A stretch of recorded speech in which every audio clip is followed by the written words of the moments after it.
আসসালামু আলাইকুম, স্বাগতম ইনসাইড টিভি সংবাদে। আমি মোহাম্মদ কিবরিয়া আজকের সব আন্তর্জাতিক খবর নিয়ে হাজির হয়েছি। শুরুতেই জানিয়ে দিব সংবাদ শিরোনাম, তারপর বিস্তারিত। ইসরায়েল লেবানন সীমান্তে বাসিন্দাদের সরে যাওয়ার হুঁশিয়ারি হিজবুল্লার। ইসরায়েলের ওপর অত্যাধুনিক অস্ত্র ব্যবহারের হুঁশিয়ারি ইরানের। ইসরায়েলের স্থলবাহিনী ও হাইফা বন্দরে হিজবুল্লার হামলা। ইরানের ড্রোন হামলা ঠেকাতে ইউক্রেনের সহায়তা চেয়েছে যুক্তরাষ্ট্র, জেলেনস্কি। ইরানের পরবর্তী নেতা নির্বাচনে আমাকে অবশ্যই জড়িত থাকতে হবে, ট্রাম্প। আসসালামু আলাইকুম, স্বাগতম জানাচ্ছি ইনসাইড টিভি সংবাদে। আমি মোহাম্মদ কিবরিয়া। এতক্ষণ শুনছিলেন সংবাদ শিরোনাম, এবার বিস্তারিত।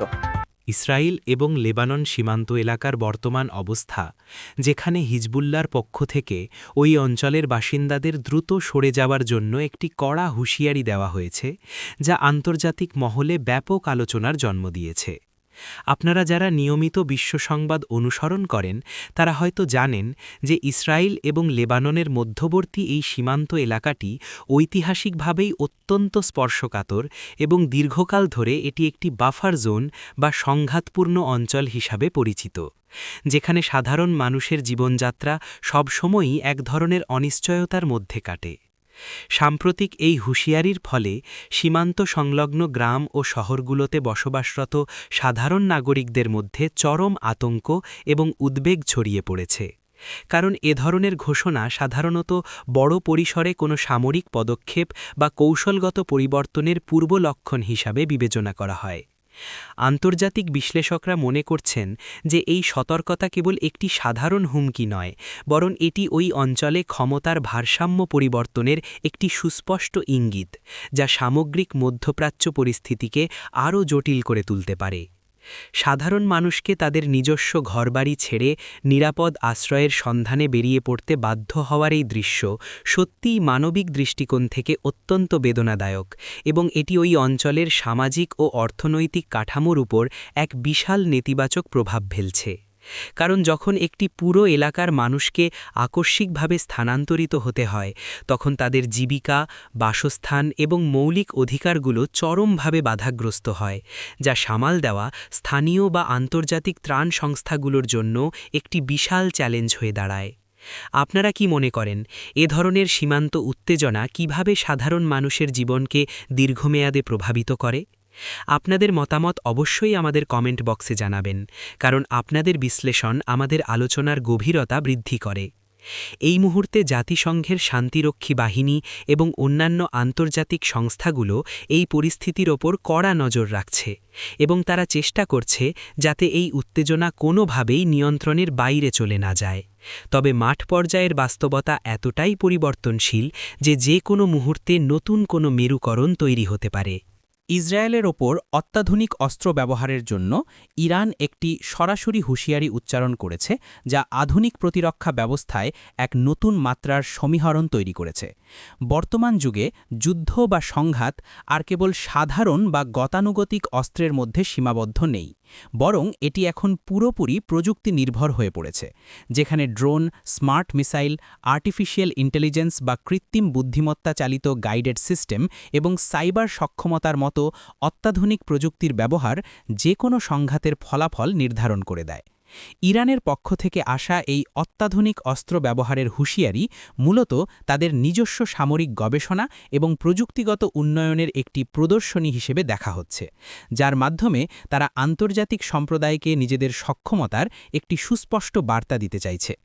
প্রতিরক্ষা বিশ্লেষকদের মতে এ ধরনের উন্নত প্রযুক্তি সম্পন্ন অস্ত্রগুলো প্রচলিত রাডার সিস্টেম বা ডিফেন্স মেকানিজমকে ফাঁকি দিতে সক্ষম, যা ইসরায়েলের বর্তমান এবং অত্যন্ত শক্তিশালী প্রতিরক্ষা ব্যবস্থা যেমন আয়রন ডোম বা অ্যারো সিস্টেমের জন্য এক নতুন এবং ভিন্নধর্মী চ্যালেঞ্জ তৈরি করতে পারে।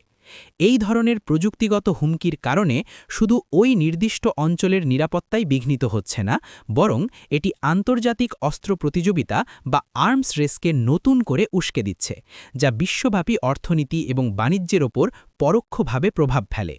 কারণ যখনই এমন অত্যাধুনিক অস্ত্রের ব্যবহারের শঙ্কা তৈরি হয়, তখন বিশ্ববাজারে জ্বালানি তেলের দাম, আন্তর্জাতিক শেয়ার বাজার এবং বৈশ্বিক সরবরাহ চেইনে এক ধরনের অস্থিরতা দেখা দেয়, যা প্রতিটি সাধারণ মানুষের দৈনন্দিন অর্থনীতিকেও প্রভাবিত করে।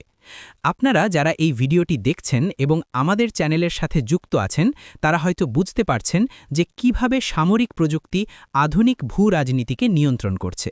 তাই এ ধরনের আরও গভীর এবং তথ্যবহুল বিশ্লেষণ পেতে আমাদের চ্যানেলটি সাবস্ক্রাইব করে বেল আইকনটি প্রেস করে রাখুন, যাতে কোনো গুরুত্বপূর্ণ আপডেট আপনার মিস না হয়।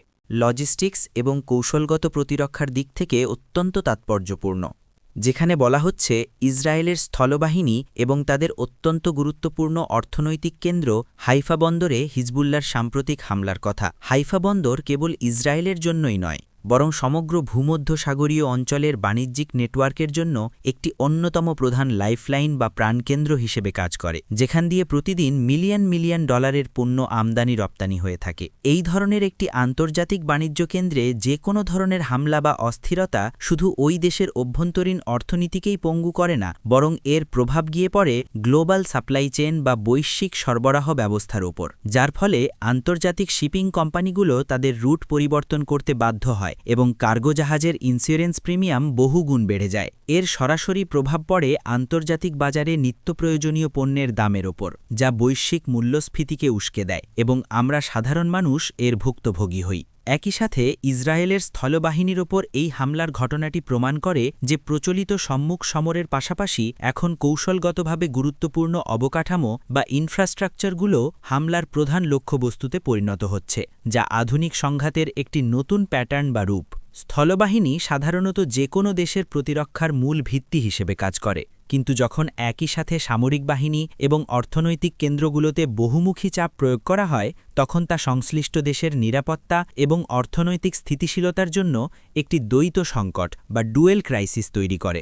আপনারা এই মুহূর্তে ভিডিওটিতে একটি লাইক দিয়ে আমাদের উৎসাহিত করতে পারেন, যাতে আমরা এমন জটিল বিষয়গুলোকে আরও সহজভাবে আপনাদের সামনে তুলে ধরতে পারি। হাইফা বন্দরের মতো একটি গুরুত্বপূর্ণ জায়গায় এমন ঘটনা আন্তর্জাতিক সমুদ্র আইন এবং মেরিটাইম সিকিউরিটির সাথে জড়িত সংস্থাগুলোর জন্য একটি বিশাল অ্যালার্মিং বিষয়, কারণ এই ধরনের বন্দরগুলো আন্তর্জাতিক চুক্তির অধীনে সুরক্ষিত থাকার কথা, কিন্তু বর্তমান পরিস্থিতিতে সেই সুরক্ষা ব্যবস্থা বড় ধরনের প্রশ্নের সম্মুখীন হচ্ছে।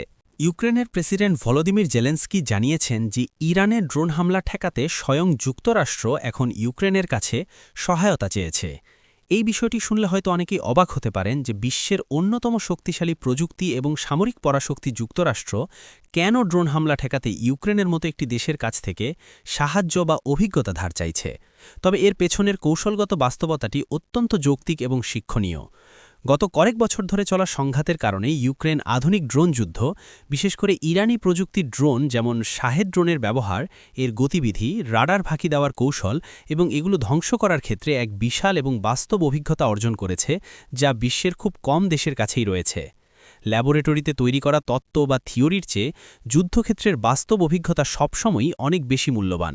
আর ঠিক এই কারণেই ইউক্রেন এখন anti drone technology, signal jamming এবং ইলেকট্রনিক ওয়ারফেয়ারের ক্ষেত্রে এক ধরনের টেস্টিং গ্রাউন্ড বা বাস্তব গবেষণাগারে পরিণত হয়েছে। যুক্তরাষ্ট্র বুঝতে পেরেছে যে মধ্যপ্রাচ্যে বা অন্যান্য অঞ্চলে তাদের স্থাপনা বা মিত্রদের সুরক্ষার জন্য ইউক্রেনের এই হাতে কলমে শেখা অ্যান্টি ড্রোন কৌশলগুলো অত্যন্ত কার্যকরী হতে পারে, যা প্রযুক্তিগত জ্ঞান আদান প্রদানের মাধ্যমে একটি নতুন গ্লোবাল ডিফেন্স নেটওয়ার্ক তৈরি করতে সাহায্য করবে। ভিডিওর এই পর্যায়ে এসে আপনারা নিশ্চয়ই উপলব্ধি করতে পারছেন যে আধুনিক বিশ্বে নিরাপত্তা কোনো একটি দেশের একার বিষয় নয়, বরং এটি পারস্পরিক তথ্য আদান প্রদান এবং সহযোগিতার উপর ব্যাপকভাবে নির্ভরশীল। তাই এই ভিডিওটি আপনার বন্ধুদের সাথে শেয়ার করুন, যাতে তারাও এই গুরুত্বপূর্ণ বৈশ্বিক প্রযুক্তিগত পরিবর্তনগুলো সম্পর্কে সচেতন হতে পারে। ইউক্রেন এবং যুক্তরাষ্ট্রের এই পারস্পরিক সহযোগিতার বিষয়টি প্রমাণ করে যে বর্তমান বিশ্বে সামরিক সক্ষমতার মাপকাঠি কেবল বড় বড় যুদ্ধজাহাজ বা ফাইটার জেটের মধ্যে সীমাবদ্ধ নেই, বরং ছোট, সস্তা কিন্তু অত্যন্ত কার্যকর ড্রোন প্রযুক্তি কিভাবে বিশ্বের বড় বড় পরাশক্তিদেরও নতুন করে ভাবতে বাধ্য করছে। মার্কিন প্রেসিডেন্ট ডোনাল্ড ট্রাম্পের একটি সাম্প্রতিক মন্তব্য, যেখানে তিনি দাবি করেছেন যে ইরানের পরবর্তী নেতা নির্বাচনের প্রক্রিয়ায় তাকে অবশ্যই জড়িত থাকতে হবে, যা আন্তর্জাতিক কূটনীতিতে এক বিশাল আলোচনার জন্ম দিয়েছে। ডোনাল্ড ট্রাম্প সবসময়ই তার ভিন্নধর্মী, সরাসরি এবং প্রথাবিরোধী বৈদেশিক নীতির জন্য পরিচিত, এবং তার এই মন্তব্যটি মূলত মধ্যপ্রাচ্যের রাজনীতিতে মার্কিন যুক্তরাষ্ট্রের ভবিষ্যৎ অবস্থান এবং প্রভাব বিস্তারের একটি পরোক্ষ ঘোষণা হিসাবেই দেখা হচ্ছে। একটি সার্বভৌম দেশের নেতৃত্ব নির্বাচনের প্রক্রিয়ায় অন্য একটি দেশের, বিশেষ করে যুক্তরাষ্ট্রের মতো পরাশক্তির জড়িত থাকার এই আকাঙ্ক্ষা আন্তর্জাতিক সম্পর্কের ক্ষেত্রে একটি অত্যন্ত জটিল এবং স্পর্শকাতর বিষয়, যা রাষ্ট্রবিজ্ঞানী এবং কূটনৈতিক বিশ্লেষকদের মধ্যে তুমুল বিতর্কের সৃষ্টি করেছে। ঐতিহাসিকভাবেই যুক্তরাষ্ট্র এবং ইরানের মধ্যকার সম্পর্ক অত্যন্ত বৈরী এবং টানাপড়নে ভরপুর, যেখানে দুই দেশের নেতৃত্ব পরিবর্তনের প্রভাব সরাসরি বিশ্ব অর্থনীতি, তেল বাণিজ্যের ভবিষ্যৎ এবং বৈশ্বিক নিরাপত্তা চুক্তির উপর মারাত্মকভাবে গিয়ে পড়ে। ট্রাম্পের এই মন্তব্যটি শুধু একটি রাজনৈতিক বক্তব্য নয়, বরং এটি তার ভবিষ্যৎ বৈদেশিক নীতি বা আমেরিকা ফার্স্ট পলিসির একটি সুদূর প্রসারী কৌশল হতে পারে, যেখানে তিনি বোঝাতে চাইছেন যে বিশ্বমঞ্চে যে কোনো বড় পরিবর্তনের ক্ষেত্রে যুক্তরাষ্ট্রের অনুমোদন বা প্রভাব থাকাটা অনিবার্য। আপনারা যারা গ্লোবাল পলিটিক্স এবং ডিপ্লোম্যাসি নিয়ে আগ্রহী, তাদের জন্য এটি একটি ক্লাসিক কেস স্টাডি, কারণ এই ধরনের মনস্তাত্ত্বিক চাপ প্রয়োগের কৌশল অনেক সময় সরাসরি সংঘাতের চেয়েও বেশি কার্যকর প্রমাণিত হয়।